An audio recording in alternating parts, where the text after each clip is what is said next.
কেন আশা তার কাছে, ডানা মেলে ফিরে কেন আশা তার কাছে।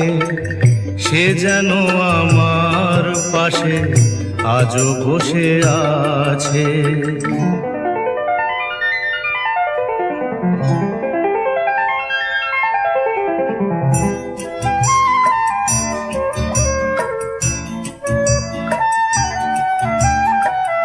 যেখানে প্রদীপ ছিল সেখানে আধার, নয়নের জল হয়ে ফিরে এলো সে আবার।